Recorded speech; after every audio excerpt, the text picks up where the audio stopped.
मेरा सवाल यह है सर कि क्या अधिकारी भी राजनीतिक खेमे में बढ़ गए हैं? क्योंकि ममता बनर्जी के बयान से तो यही इंगित हो रहा है। अगर वो सीधे कह रहे हैं कि बीजेपी शासन में नहीं रहेगी, सरकार में नहीं आएगी, उसके बाद फिर आप सबका हिसाब होगा।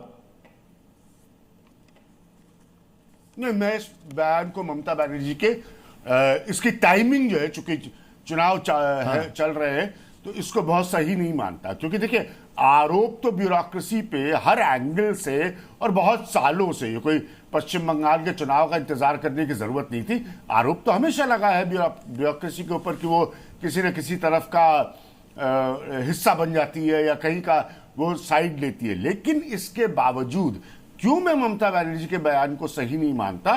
क्योंकि ये चुनाव हो रहे हैं, और चुनावों के समय अगर आप ये कहेंगे या ब्यूरोक्रेसी को मैसेज देंगे, जो कि एक पूरे सिस्टम से अपॉइंट किया जा रहा है, सुप्रीम कोर्ट का उसमें एक तरह से देखरेख में रोल भी है, तो मेरा पॉइंट ये है कि फिर आप एकदम पूरी प्रक्रिया को ही डाउट करना शुरू कर देंगे ना कि अरे, तो अब जो चुनाव करवा रहे हैं या जो अधिकारी चुनाव करवाने के लिए नियुक्त किए गए हैं, उन्हीं को अगर आप कहें कि नहीं आप ध्यान रखिएगा, ठीक से चुनाव कराइएगा, नहीं तो सरकार अगर आएगी हमारी तो हम आपके साथ क्या करेंगे। अब कल को मान लीजिए यही बात बीजेपी कह दे, यही बात कोई और पार्टी कह दे, तो फिर जो सरकारी सिस्टम में उपलब्ध ब्यूरोक्रेट है वो चुनाव कराए कैसे?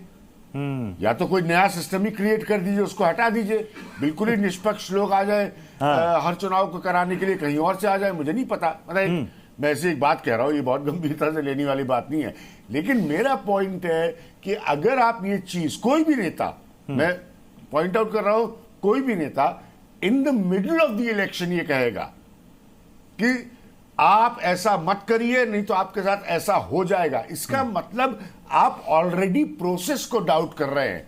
और ये बात मैं बहुत लंबे अरसे से आर्ग्यू कर रहा हूं जी कि देश की जनता के सामने दुनिया के सबसे बड़ी जमहूरियत के क्या हम चुनाव की प्रक्रिया को डाउट करते हैं? फ्री एंड फेयर चुनाव नहीं होते क्या? हम इस बात को मन में संशय बना रहे हैं। अगर ऐसा हो रहा है तो ये बिल्कुल सही नहीं है, इसका समाधान होना चाहिए। मेरा ये पॉइंट है। बादल देवनाथ सहमत नहीं है?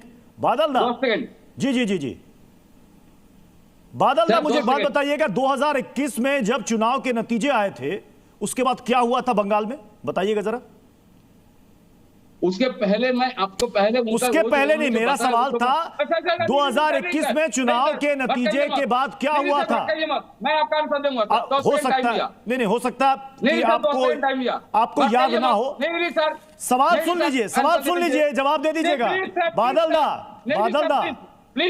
बादल दा, मैं सवाल करने के लिए यहां पर हूं, मैं सवाल करने के लिए हूं।